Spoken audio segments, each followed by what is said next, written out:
I feel blessed and honored that you're here. We have so much to talk to you about. Did you just decide you wanted all the TV checks all at once? Is that what? Like 6 different TV shows. I was like, how many shows is she doing? And you have a movie that'll be coming out on Netflix, You People, which we'll talk about in a moment. But I was like, girl, get these checks. Get these checks. You know, I'm a hard worker, so I'm going to get it while I can for sure. Yeah, I appreciate that. But before we get too deep into everything, I'm going to start by asking you a question I ask every guest that appears on the podcast. And that is, when did you become unbothered? When did I become unbothered? I would say definitely in my adult life, I became unbothered. And I'm still learning to be unbothered. I don't think you ever master it. I mean, people will say all day, they throw the word around very loosely. Oh, I'm unbothered, I'm unbothered. The more you say you're unbothered, you usually are actually bothered. So I think I'm getting to a point to be unbothered by a lot of the outside noise, comments, and opinions, because you do realize, you get to a place in your life where you realize you'll never be able to please everybody. So once you get that, then you're able to try to be a bit more unbothered.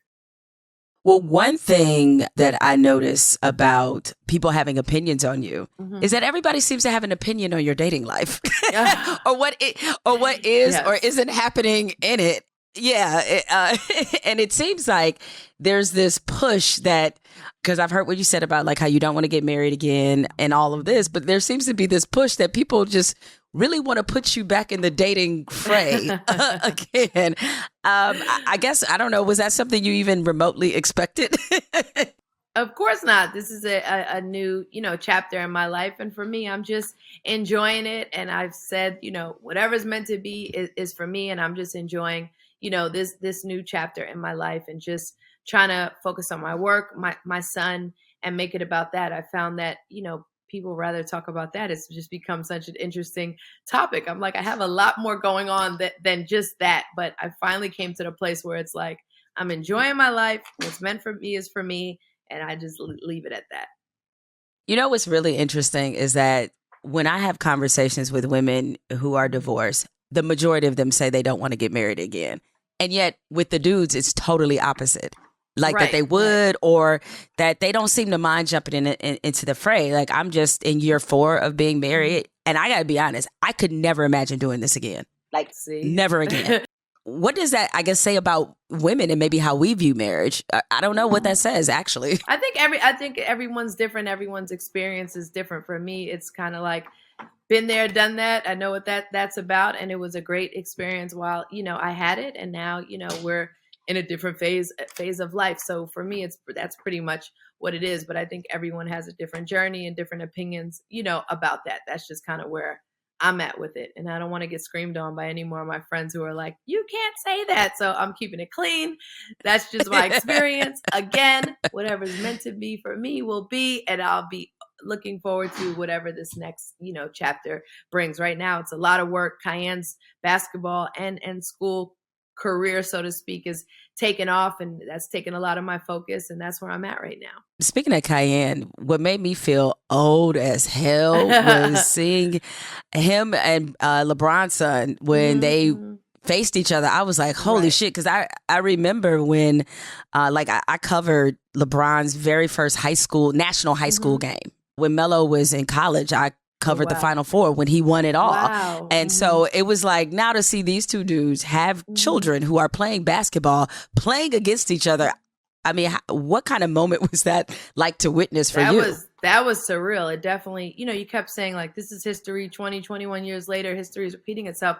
But to actually be there and witness it, it was such an incredible moment for all of us. Our friends, our family was there for, our family, for LeBron and Savannah's family. It was just such an amazing moment. These kids have known each other their whole lives, and who knew they would both, play basketball at this level, play each other. And then you have Bryce as well, who's an incredible basketball player. So it was just amazing to watch and know that 20 years, 21 years prior, their dads were doing the same thing. It's incredible to be able to witness that. It's definitely a surreal type of feeling.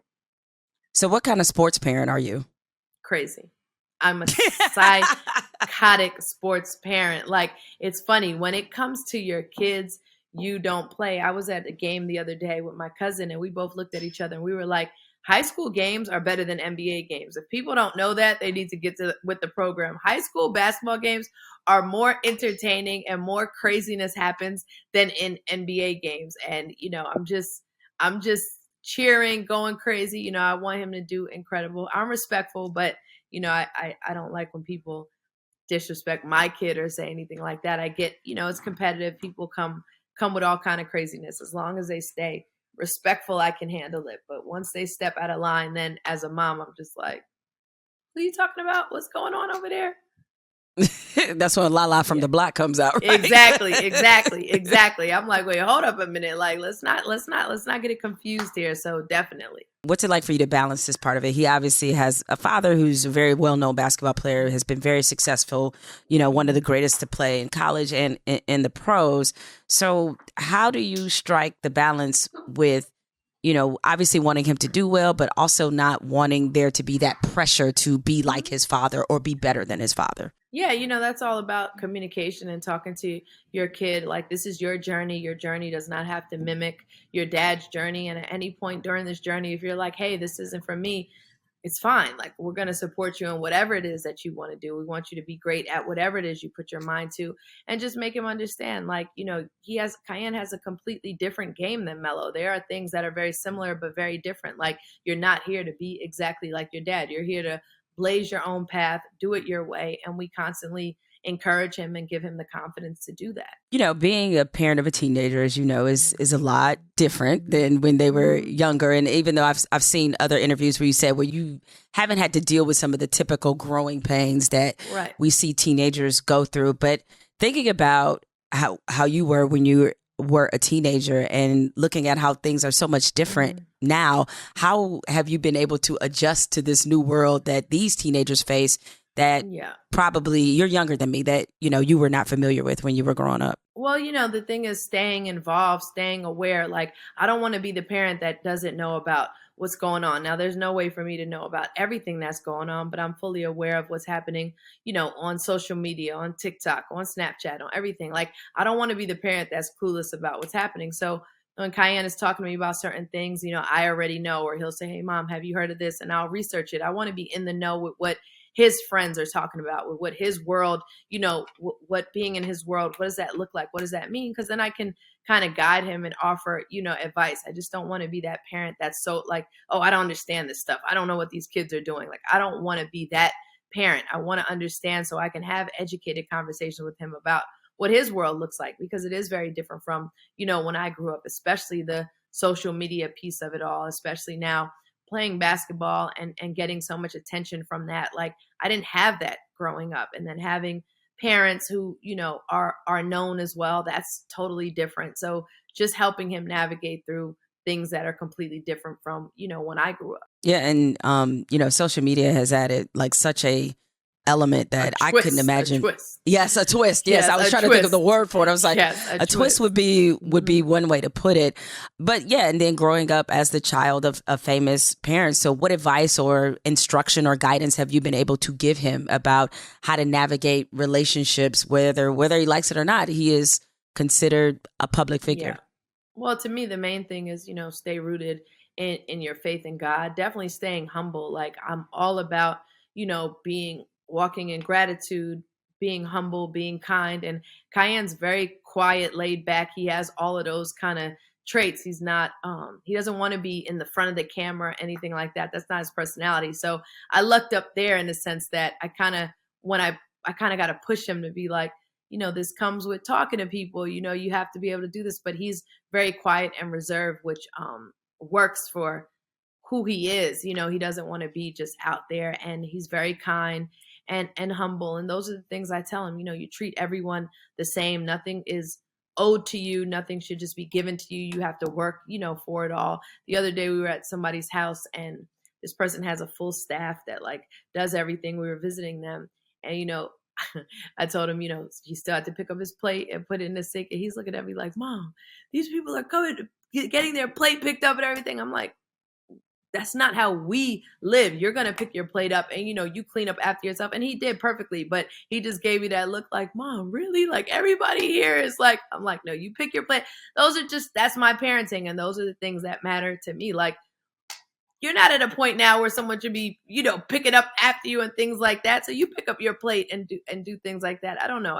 For me, it instills a different level of hard work and earning things to a degree. So I'm very much a advocate of that. Is it difficult because the one thing, and some of my other friends who have done well for themselves go through this, they would love to recreate some of the hardships that they grew up with, just so that they would have that sense of being grounded, and their kids would understand what it's like to have a certain work ethic to get ahead. Right.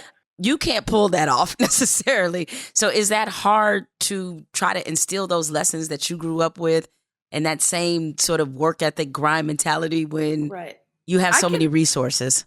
I can kind of pull it off in certain ways. Like, you're not just going to buy whatever you want. That's in one way. He's getting to an age now where, he'll be having a learner's permit soon and wanting to drive and things like that. You're not going out and getting, some crazy car for your first car. So I am able to still instill it in certain ways. And we still live in New York, which is definitely a different environment from living somewhere far or, a gated community, off the grid completely. Cayenne goes to school in Queens. He goes to Christ the King, which everyone knows that. So he's in the center of a lot of things. So, he's able to stay humble and grounded by his environment and what I allow and what I don't allow. I think I'm a cool parent, and he would say the same thing, but he's definitely not coming in here and just getting anything he wants or overabundance of stuff. There has to be appreciation, and you have to earn it. You just don't just get it. And that's what myself and his dad, I've always instilled in him for sure.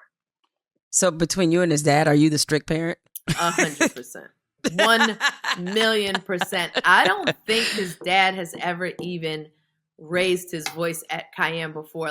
Never. Now, Melo lives up to his name. He's the most laid back, chill, and he's an incredible parent, an incredible dad. But I mean, when it comes to discipline, is not coming from that side at all. Well, I've heard you say in several interviews that you've done that it was very important to both of you that you have a certain co-parenting relationship, that you wanted it to be healthy, that you wanted your son to see that being healthy.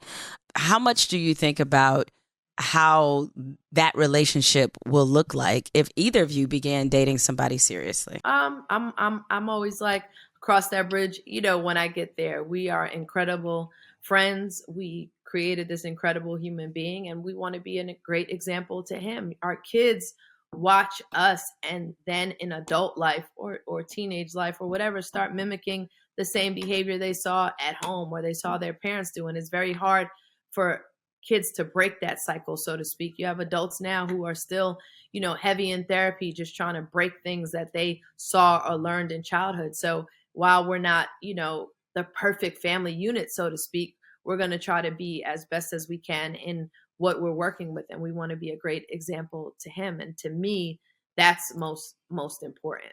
That's what's most important. And I don't think he would feel like he's lacking in the family, in the love department, and mom being present and dad being present and mom and dad being present together.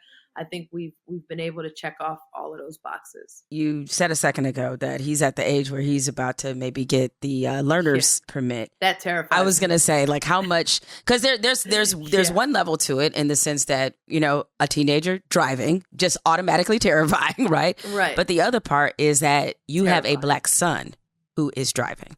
So what kind of conversations have you had about that? Yeah, Cayenne's very, very aware of what's going on in the world, that no matter what, you're viewed as another young Black man. And that's a scary thing. That comes with huge responsibility. That comes with huge awareness of your surroundings, what's happening around you. That comes with, a lot of stigmas that are attached to that. So we have those conversations. He watches, TV, the news. He knows what's going on. And we're able to have those conversations about even how to deal with the police if you get approached by a police officer, how to, handle yourself in certain situations. And while it's unfortunate that with our young Black men, we have to do this, it's what we have to do to protect them. So my son's no different. And we have those, real heart to heart uncensored conversations with him so he can understand exactly what Have that you means. sensed, because the headlines, they are what they are, and especially now with social media, we're inundated with images of what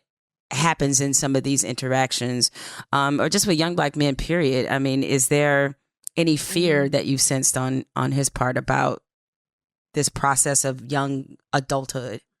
Yeah, it's fear of, is this going to happen to me? What can happen to me? But the best way to deal with fear is by having knowledge and understanding, this is what you do in these scenarios. This is how you could potentially try to avoid these scenarios if you can. If you find yourself in these scenarios, this is the best way to deal with them.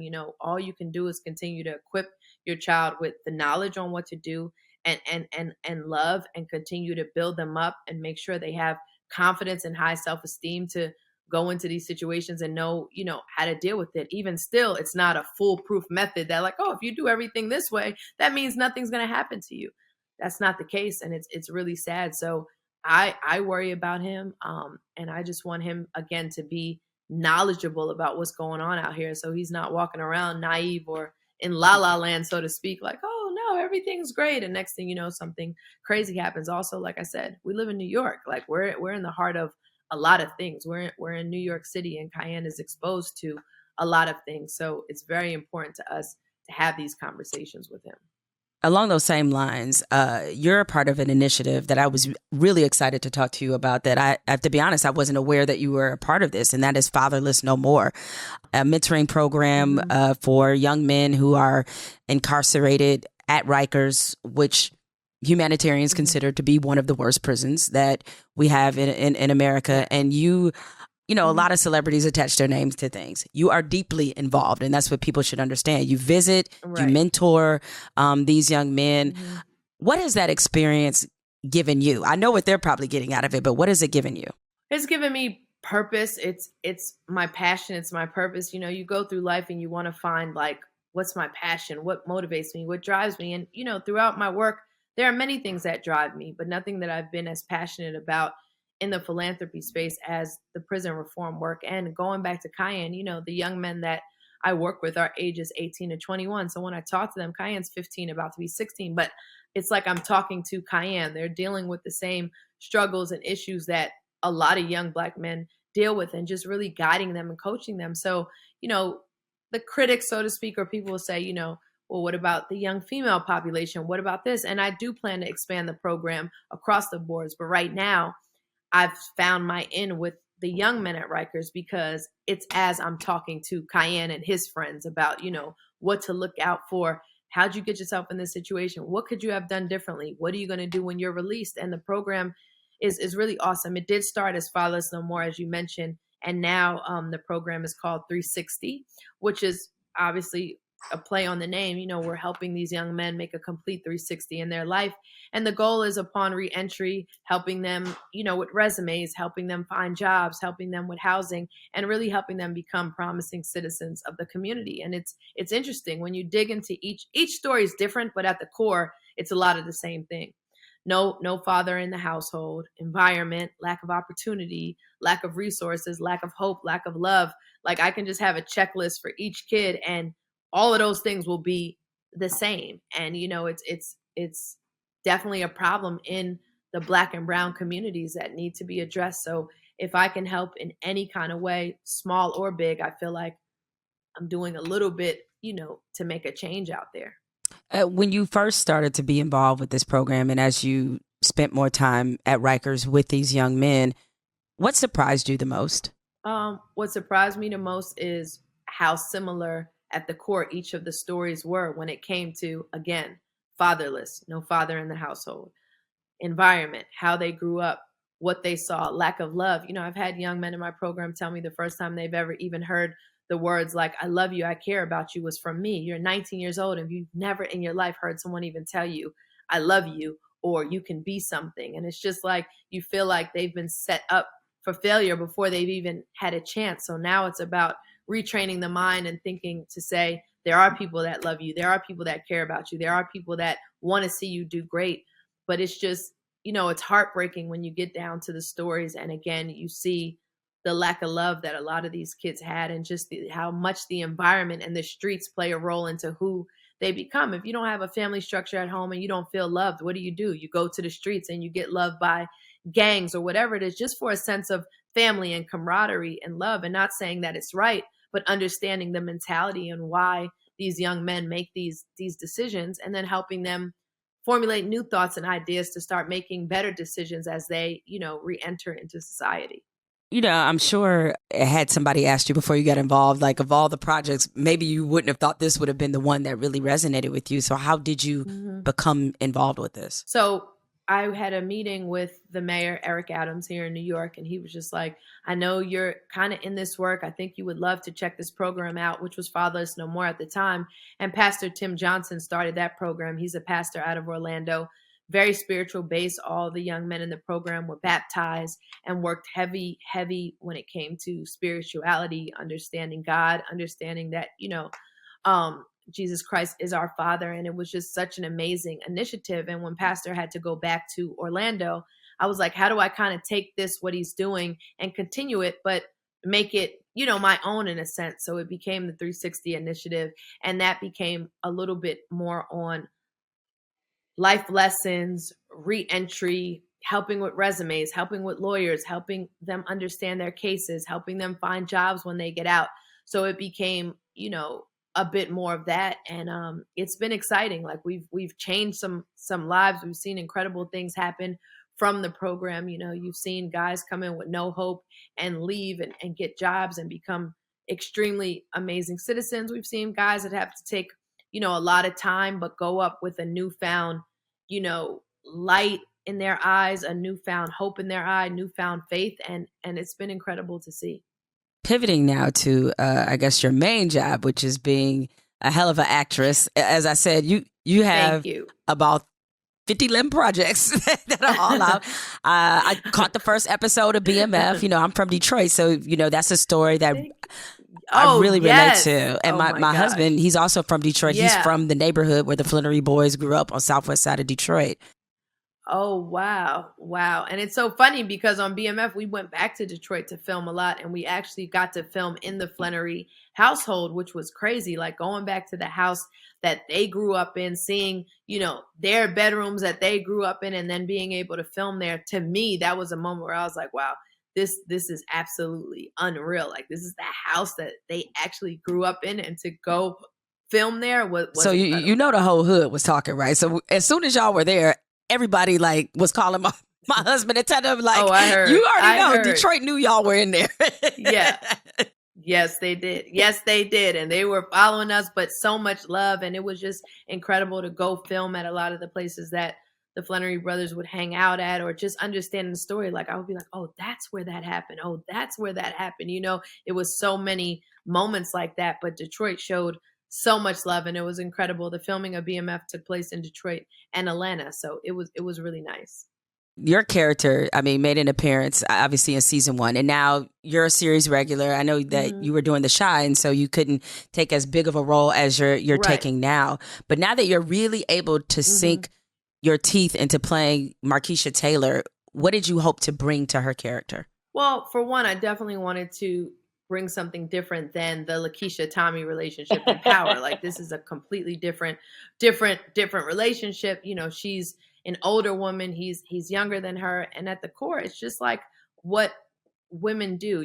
We always try to have a project in a man and I'm the one that can change him. I'm the one that can make him better. I'm the one that can push him to greatness. And it was no different when Markeisha saw all this potential in Terry, and she's like, I'm the one that can bring all this out of him. I can teach him this.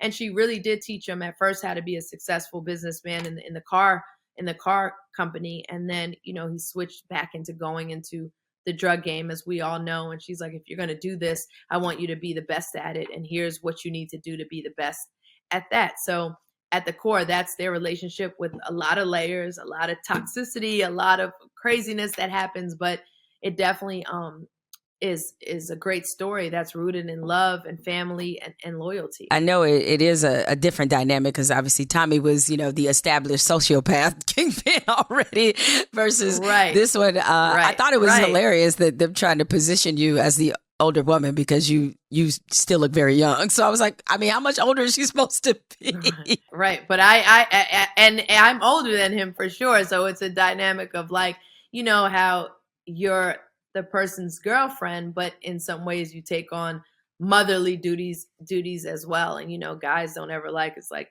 you're trying to be like my mom, or you're trying, and they never like that. So it's walking that fine line of like, no, I'm your girlfriend, but I'm older and I know more than you. So you should listen to what I'm saying. And it creates for an incredible, interesting dynamic between the two. Yeah. And I guess, given what you've been saying about how the youngins have been trying to get at you in real life, I guess it's a little bit of art imitating life. Just a tad. By the way, I said that one time and that thing went crazy. I was like, oh my goodness. I said that one time. I was just like, wow, this is interesting. Like, this is different. And then that just went to a whole different place. But yes, I was able, you can definitely channel that in this relationship, because there is an age gap. You know, the funny thing is when you said that, and I know a lot of people, guys mostly, are like, what, you know, the guys around your age aren't trying to holler. Now, when I was single, long time ago, because I met my husband in 2014, and before we got together, I spent 2 years single. I'm like, all the dudes that were trying to holler were like between 25 and 30, like for the most part. Like, they had all the gumption. Like, well, you're the first one who's spoken out about it and said that. I felt like I was on an island by myself with that comment. Like, has no one else ever experienced this? You're one of the few people that have come out and said that. I knew I wasn't crazy. The youngins kind of had the gumption, and there's some friends of mine that I have that are around my age that are single now, and they tell me the same thing. Like, all the dudes trying to holler are between 25 and 35. And they said the same thing you said, is that because we've had this conversation many times, the dudes that are 40 plus, like, they just don't. I mean, I don't think it's even a matter of many of them being in relationships or married or whatever, but I don't know. They're just kind of not chasing, or it's just different. Like, everybody's been scarred by that age, so they're not as willing, they're not as willing to jump head on in. But the young ones, like, they have no self-awareness, so they're like, y'all hollering. Like, it is what it is. I'm just glad I'm not the only one who's experienced it, because when I said it, it was like everybody was like, and I'm like, wait, am I the only? Okay, it's nice to know. Well, and you know, just this general surprise that I guess I think, and it's a testament to people, I think, how highly they think of you, honestly, is that they're like not surprised that everybody's shocked that like Lala doesn't just have her pick of like all over the world. You know, so I thought that was interesting. Just another sort of quick question about BMF. Did you have any idea when you appeared on the show in season 1 that they were going to expand your role in season 2? Like, did you have a heads up about that? Yeah, I had a thought about it, because BMF is based on real people and real characters. And I knew that there was someone in Terry's life that kind of guided him through what he was doing and stayed with him. And when he was released, they still had, you know, some sort of connection. So I knew that relationship was there, but I didn't know how much they were going to want to explore it. And, you know, you hear things all the time, like, we're going to expand this, but you never know until it actually happens. But when the opportunity presented itself in this season to really dig into that relationship and really go, you know, all the way with the character, I was so excited, because I had some fun. Like you said, I was on a lot of different shows. Power was my main show. And when Power ended, I started, you know, jumping around. And that was a personal choice, just because I had been the same character for so long that I wanted to play around with different characters and just kind of see, like, you know, what is it like playing, you know, a fashion person? What is it like playing a teacher? What is it like playing this? What is it like playing a music executive? Like, I wanted to try so many different things, but then I got to a point where I wanted to kind of have that stability and hone into one character and really be a part of something. You know, it's cool recurring on different shows, but you never really feel like you're a part of it. These shows, when you work as a series regular, it's a family. You're spending 16 hours a day with this group of people. You really get to know everything about each other, and you feel like a family. So I wanted that feeling back. So I'm so happy this season of BMF, I was able to get that back, along with doing, you know, some incredible work with people that I respect. So how is it different for you when you're playing a real person? Because that's what you're doing. To me, you know, it's there's always a responsibility on every character that you play. But when it is based on a real person, I think there's a different type of responsibility, and you always kind of have it like, I want to do this justice. I want this person to look at this and say, yeah, that's me, or that's how I was thinking, or that's how I was feeling, because there's a reference point now, and it also helps you with any information you need. You can research, you can talk to the person, you can find out, like, what was happening here, what was going on in your head at this moment. So the resources are endless when it comes to that. And it's very, very helpful. But you always have an extra responsibility. Like, I want to do this character justice because this person is watching, or people that knew this person is watching. And you never want it to be like, oh, that's nothing like me. I would have never. You want to at least get as close as you possibly can. And I feel like we were able to do that. And that's something that took a lot of hard work, and something that I'm incredibly proud of. I had Naturi Naughton on the podcast recently, and she talked in detail about the scene where she had to kill you in Power. Right? Oh, wow. Yeah. Yes. That's what she said. She said it was very tough. Before, like, sort of getting to the weeds with it a little bit, how did you react when you discovered they were going to kill you off? And when did you find that out? Yeah, I found it out, an episode or two before it happened, but I knew that this was the last season of, like, the original Power. And I knew that, it had to something had to happen. I knew something was going to happen. I wasn't sure what. And, at that point, when I first heard about it, it's like anything else. This is a show I've been on for 6 seasons. You feel hurt. You feel sad, like nervous. What's next? What's going to happen with my career? Like, this is what I've been doing. Now I'm leaving this group of people that I know and love. And then I remember 50 had a conversation with me, and what he said was so powerful. He was like, the show's coming to an end anyway. Wouldn't you want people, like, it to be such an ending that people remember? And I agreed with him. Like, he was like, or Lakeisha could just kind of go off into space, so to speak. And it's like, well, what happened to Lakeisha? The way we ended that character, look, you talked to Naturi about it. That's a television moment people will always remember. So he explained it to me in that way, like, let it be a memorable exit, not just like, oh, well, what happened? They kind of just rode off into the sunset, so to speak. And everywhere I go to this day, it's been years, like, everywhere I go, people want to talk about Power and how it ended and how crazy that was. You would think after all these years it might have slowed down, but it hasn't. So I'm glad we were able to make such a historic mark on television that people will always, remember.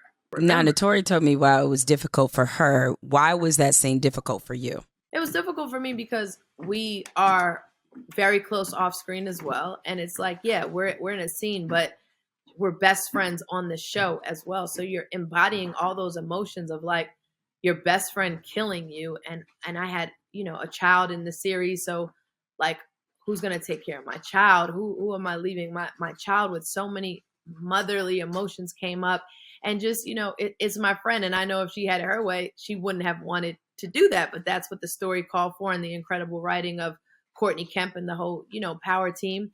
And it was just like, damn, this is hard. And then behind it all, you look at people who get killed off shows or something happens, like, oh, wow, that was a great moment. But you don't realize that also means someone's out of a job now. Someone has to figure out, what happens next. It's not just entertainment. So for both of us, it's like, damn, so now what? What's going to happen to La? Like, what does she do after this? Like, where does it go?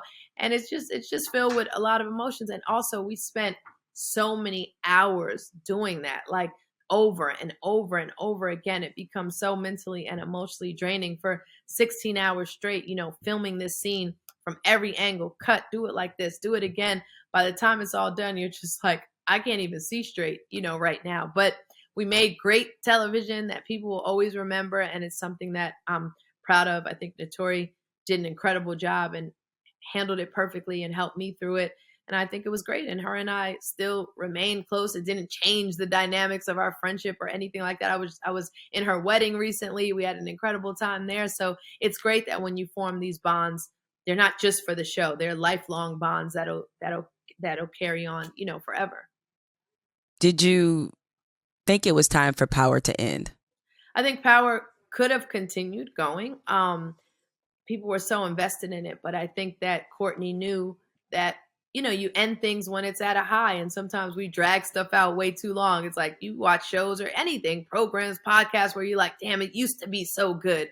You never want to say that about a Power. Like, it used to be so good. We left at the height, and then, Power spun off. And I think Michael Rainey and the crew over there do an absolutely incredible job. Mary J. Blige, Method Man, I mean, they crush it over there. So it's kind of like the new wave of Power. So while the original Power is gone, Power still has never really ended. And I think they've done an incredible job with it. Well, it's interesting you say that, because I read an interview that Courtney Kemp, who's the showrunner for Power and in the Power universe as well, she said that had she known there was going to be the spinoff, she would not have killed you off.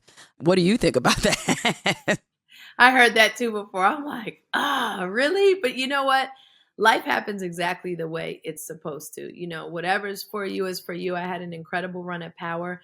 After Power, I was able to go rock with Lena Waithe and the crew at The Chi, which is another incredible show with so many amazing, stories to be told. So I got to do that. Now I'm back, with 50 on BMF. So it all works out the way it's supposed to. And I'm happy for the journey, and I'm happy that things turned out the way they are. I'm incredibly happy with BMF and my character now. And it's just like, that was that, and it was great. And now this is this, and we're moving on to this now. Speaking of 50, is he as big of a troll in real life as he is on social media?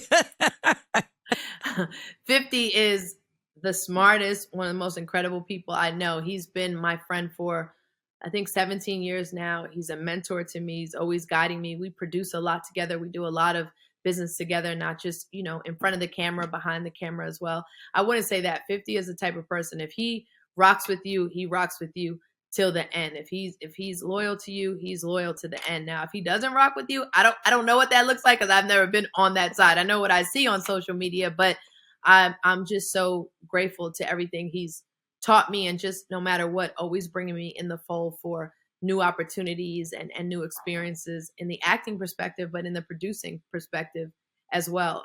He's just incredible in that way. Did it put you in an awkward position at all when he made a joke about Notori on social media that she did not appreciate, and she let him know, and I know he apologized, but as friends to both, did that put you in a weird spot? Well, it's family. It's not, I don't even look at it as friendships, and we all go through stuff, in our family. Families are filled with craziness and dysfunction and everything. That's a family. That's what makes us great. And I love that they were able to address that, amongst themselves and move forward, from it, and understand, why that could have been hurtful, or why she felt the way she did, which, of course it was justified, and they talked it out and hugged it out, and everything's all good. And I feel like that's what family is about. You got to go through shit, in a family, and it's a learning lesson for everyone. None of us know everything, and sometimes we say things in humor or candidly, and like, oh, I didn't think that would, affect anyone. And when you sit down and someone explains it to you, then you're like, oh, now I see why maybe I shouldn't have said that. So I'm glad they were able to work through that. But for us, it was like, oh shit, here go the family drama. We got to figure this out. And then we were able to hug it out and move forward from it. One thing I've observed about you from afar, in my mind, the title America's Best Friend came to mind, only because your friendships are very well known, in part because they're very well known people. Mm-hmm. But as you know, as someone who's been in this industry as long as you have, it is hard to have a pristine reputation. You are in a small group of people I never hear anything bad about. Everybody's like, Lala's dope. She's down to earth. I swear to God, like, I'm not just gassing you up. It's like, I literally only hear the best things about you, in part because everybody says you're such a great friend. Now, I don't know if this is just some superhuman quality that you just possess, but, why is having that kind of reputation important to you? Like, it's not something, that's not a reputation I necessarily work at. That's just, who I am. I think it's the cancer in me. I think cancers are just, these like super loving, protective, trusting, kind of people. But for me, I value my friendships. I value being a person that can give an honest point of view without hurting people's feelings, but not telling people, my friends, like just what they want to hear, but being able to deliver it in a way where it's like, oh, La, I never really thought of it that way. And I appreciate that. And also being able to, hold everybody's, secrets or whatever's important to them. There's never any messiness or anything like that. And I think that's the qualities of being, a great friend, being honest, being trustworthy, being loyal. And same kind of like what I said with 50, when I rock with you, there's nothing I won't do for you. There's no lengths I won't go to see you happy or make sure that you're happy. And I think, again, I think it's the Cancer in me, but that's just, it's a natural thing that just kind of comes to me. Well, you got to be specific. Cancer women, totally different from Cancer men. That's true. That's very true. That is very Cancer true. Men, woo, That's Lord. very true. That's very true. They built different. They built real different. That's like Cancer women. 50 is amazing. a Cancer man. 50 is a Cancer I'm not surprised. man. I'm not surprised. Like, I mean, another person I think we both know, like Charlamagne. Charlamagne's a Cancer man. Yes, right? Yes, Charlamagne's him and I have talked about it before. Yes, it's like, it's something about Cancer men. You know, I dated one a long time ago, and I was like, saying, you sound like you're speaking from experience. I am. I'm speaking from a place of lived experience. And I was like, never again in life. And not even if Jesus was pouring it, would I date a Cancer man. Sorry, Cancer man. It's just, I haven't had that experience, but I know that, like you said, a female Cancer is a lot different, but definitely nurturing and just want everybody to be happy and no drama and let's figure it out. That's definitely a Cancer woman for sure. For sure. It's just that Cancer men are just like real volatile to me, you know, and I'm a Sagittarius. So, I mean, I realize, you know, we have a different flow as well. But it's like the Cancer men, I just found that they, all 72 of their emotions, they just wear on their sleeve all the time at once. And they just here for ultimate violence and chaos all the time. Right? That's a personal experience for sure. I don't want to stir you up from the past. You know what? Because you got a good man now. You got a good man now. I got a great man. Exactly. I got a Leo man. Oh, there you go. Life is wonderful, but just felt like I needed to make that statement about Cancer men. To get that out. It was there. Thank you for the therapy moment, Lala. I appreciate it. You're welcome. So let's talk about You People. And I've seen, you know, the trailers. It looks hysterical. It looks amazing. And I love the cast. Jonah Hill, Nia Long, Eddie Murphy. I mean, you know, Young Miami. Okay. I was like, oh, y'all really went in y'all bag on this. Yeah. You know, the part that really surprised me, and I don't know if this is something that you noticed, because I got to be honest, I don't understand it, is that once people found out Kenya Barris was behind it, it just inspired this very polarizing reaction. And I got to be honest, like, I don't get it. Like, I think Kenya Barris is brilliant, and what he's done and the talent he's been able to work with and what he's created. I think you worked with him on Grownish as well. Like, I don't get why our community in particularly seems to react so polarizing to him. I don't know if that's something you've observed either. Well, I had saw some of that, and I was the same. I was just kind of like, where's this coming from? Trying to understand, you know, where all that was coming from. But for me, you know, Kenya has provided amazing opportunities, like you said, on Grownish. I think all those shows were so incredible. Blackish, you know, Grownish, like incredible shows. And then for him now to step into a directing role and producing role with Jonah Hill, Eddie Murphy, like you mentioned, Lauren London, Nia Long, just amazing, amazing talent. He created such a great environment on set for all of us. And again, I can only speak to my experience. And it was amazing when I got the call to be in a movie with Eddie Murphy. I was just like, oh no, is this even real? Like, is this really happening? And I would be on set and still have those moments like, is this really happening? And Kenya just created such an amazing environment for all of us to be able to have fun and deliver, you know, the words that he wrote, and we just made it really fun. I made a lot of friends on that set, or people I know that I was able to get closer to, and I'm forever grateful for the experience. So that's what he provided to me, and it's hilarious, and it's real, and it happens. And you know, when you combine families that are totally different, all kind of chaos ensues, or comments are made, and they're like, wait, I didn't think anybody would be offended by that. It's like, you can't say that. You know, it just covers all of that stuff that we've all seen happen in real life, in real time, in a comedic way. And I think, you know, it's a relief for a lot of people to watch and just be able to laugh and have a good time. Do you have scenes with Eddie Murphy? Yeah, I do. I mean, you know, scenes of groups of us, and he's there. Okay. And I would just be like, okay, La, just focus. And I was just like, hey, Murphy, this is crazy. And like I always said, he would say, you know, like, what's up, Lala? And I would just like, he knows my name. This is also just too much for me. This is wild. And I told my mom, I said, I never want to get to a point in life and career and anything where like nothing is exciting anymore. You know, those people who it's like, oh, I did that already, or this. Like, I still want to have those moments where I'm like, this is actually crazy. And that was the Eddie Murphy moment for me. I don't care how successful, I don't care what I've done, I don't care where I've been. I'm in a movie with Eddie Murphy, and that's fucking crazy. Like, that is crazy to me. And I want to always be able to have those moments and sit and enjoy, you know, those moments. So how did you land this role? Kenya, from working on Grownish, we had an incredible time there. Did he have this role with you in mind? I think so. He just was like, you know, I saw your work on Grownish. I thought it was amazing. I would love for you to, you know, come rock with me in my first directorial debut. And I was just so honored to even be, you know, thought of in that way. And Lauren London is so incredible. You know, we play her cousin. So it's myself, her, like Young Miami, like you said.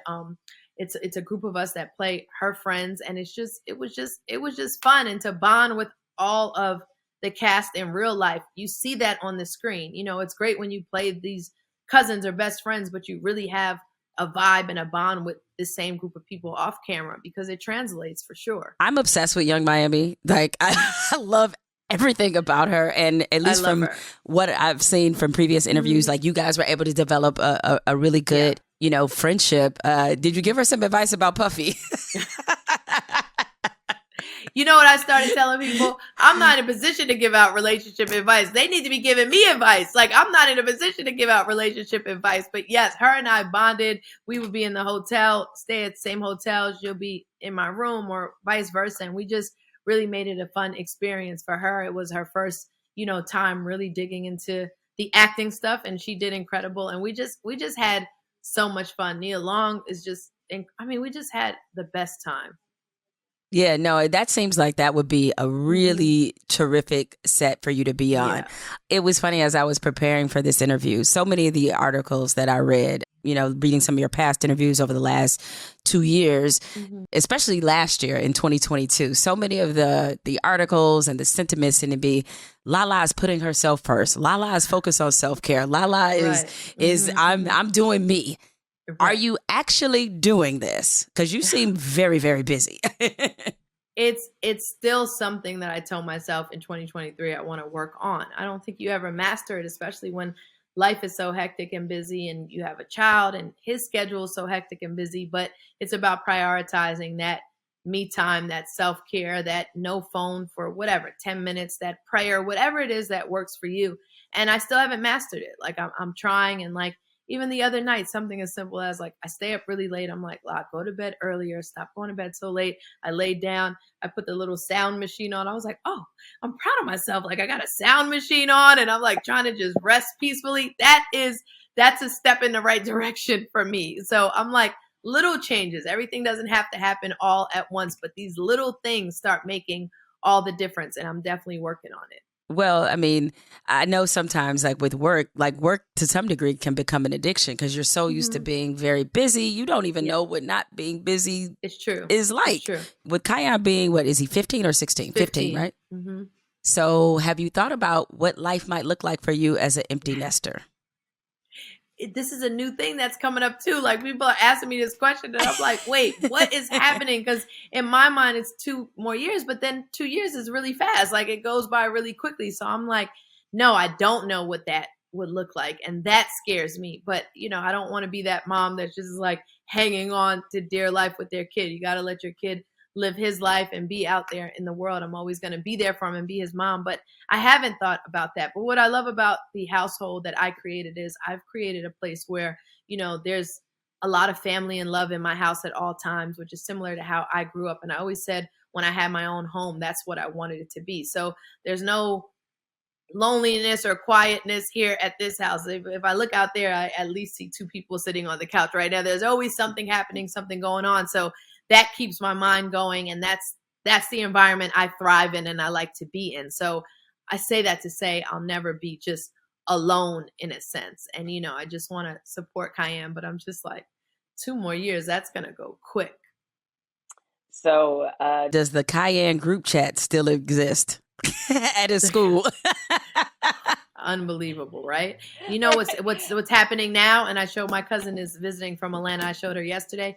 Now there's a whole TikTok thread of young girls saying like, "All I want for Christmas is Cayenne Anthony or this." And my cousin's eyes were like, both. She was like, "What is this?" I was like, "It's all over TikTok." Like they're like, "I looked under my Christmas tree and I didn't see Cayenne Anthony under there," and all this stuff. I'm like, this is just so crazy. It's very funny, but it's crazy, and I'm just like, they're coming from all angles. But Cayenne is so focused on basketball, and I want him to have friends. I want him to be social and have friends and things like that. There's nothing wrong with that. But right now, when I bring it up, he acts like he's not really trying to hear it. Everything is like, I got school, I got this workout, then I have this, and I got to shoot around with dad. Then that's like what it is. And to see him so incredibly focused at this age, I admire that, because the kid never misses a workout, never misses a game, never misses a practice. I don't care if he's tired, if he's this. And I'm like, it's truly incredible to see, you know, the drive these kids have when it comes to sports and when they're locked in and when they're focused.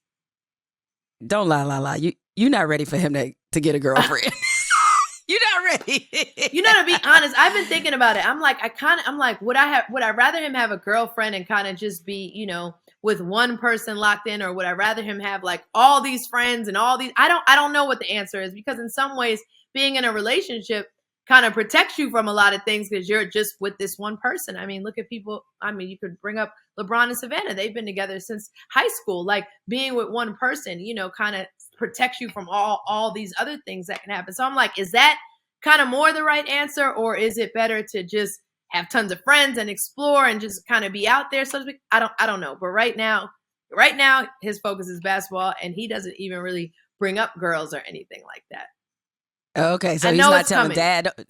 He's probably telling dad. He's probably not telling me. But yeah, he's probably telling dad. He's probably not telling me. But I know it's coming sooner than we think. Well, may God be with you when that time Thank you. comes. Thank you. Because it seems like it goes from 0 to 90. It's like not there at all, and then next thing you look up and it's like everywhere. You know? Yeah, it's but that's kind of what happened with the driving thing. Like driving just wasn't talked about. Now all of a sudden, every day it's like, "Mom, can I drive a little bit? Can you take me to a parking lot? Can I?" And I'm like, when did this happen? It literally just went from like, I never even thought about him driving, and now everything is like, "Mom, this weekend, can we go to a parking lot? Mom, this weekend, can I just do this?" And I'm just like, where did all this driving stuff come from? And we live in New York, which is crazy for driving. I'm like, you have to just be on point at all times. So it's the same kind of thing. All of a sudden, it becomes like the topic of everything out of nowhere. And you're like, when did this even happen?